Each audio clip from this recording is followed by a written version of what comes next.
ঈদ মোবারক। আজকে বাংলাদেশের প্রতিটি গ্রামে, প্রতিটি বাজারে, প্রতিটি গঞ্জে, প্রতিটি শহরে ঈদের জামাত অনুষ্ঠিত হচ্ছে। আমরা জাতির পক্ষ থেকে জামাতে যারা যেখানে শরীক হয়েছেন তাদেরকে ঈদ মোবারক জানাচ্ছি। একটু জোরে বলেন, তারা যেন সবাই শুনতে পায়। যারা ঈদের জামাতে শরীক হবার সুযোগ পাননি তাদেরকেও আমরা ঈদ মোবারক জানাচ্ছি, সেটাও জোরে ঈদ মোবারক দেন।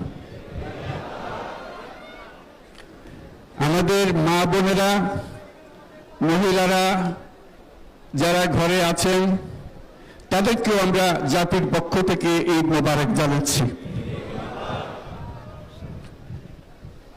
আমাদের প্রবাসী শ্রমিকরা যারা বিদেশে আছে,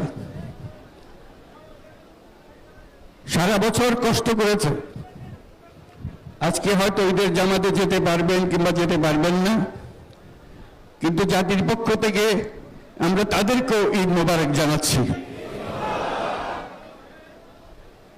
যারা বাংলাদেশিরা আছেন পৃথিবীর বিভিন্ন দেশে,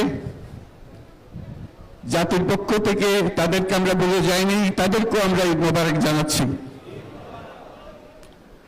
যারা হাসপাতালে আছে, রোগী, বিভিন্ন কারণে ঈদের জামাতে যেতে পারেন নাই, তাদেরকেও ঈদ মোবারক জানালাম।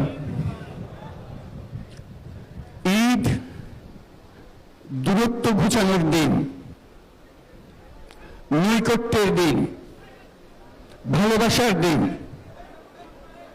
আজকে সেই দিনটা আমরা যেন গভীর ভালোবাসার সঙ্গে উদযাপন করতে পারি, সেই মেসেজ আমরা যেন সবার কাছে পৌঁছে দিতে পারি। আজকে একটা অটুট ঐক্য গড়ে তোলার দিন, এবং আমরা স্থায়ীভাবে এই ঐক্য গড়ে তুলতে চাই। ঈদের জামাতের এটাই আমাদের কামনা। আজকে মোনাজাত হবে, মোনাজাতে আমরা অবশ্যই যেন স্মরণ করি, আল্লাহর কাছে প্রার্থনা করি আমাদের এই নতুন বাংলাদেশ গড়ার যারা সুযোগ দিয়েছে, যে বীর সন্তানরা আত্মাহুতি দিয়েছে, আল্লাহ যেন তাদের রূহের মাগফিরাত দেন, তাদের শান্তি দেন। আমরা তাদের মোনাজাতে সেটা যেন আমরা অংশ রাখি।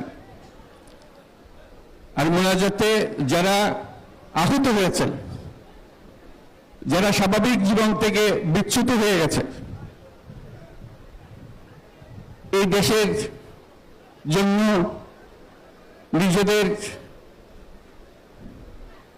স্বাভাবিক জীবন ত্যাগ করতে যারা বাধ্য হয়েছে, তাদের স্বাভাবিক জীবন যাপনের ক্ষমতা দেওয়ার জন্য, রোগমুক্তির জন্য আল্লাহর কাছে যেন আমরা প্রার্থনা করি। আজকের দিনে আমরা প্রার্থনা করি, যেই নৈকট্য আজকের দিনে আমরা শুরু করলাম, এই নৈকট্য এবং এই ঐক্য জাতির জন্য যেন স্থায়ী হয়। আমরা যেন একটা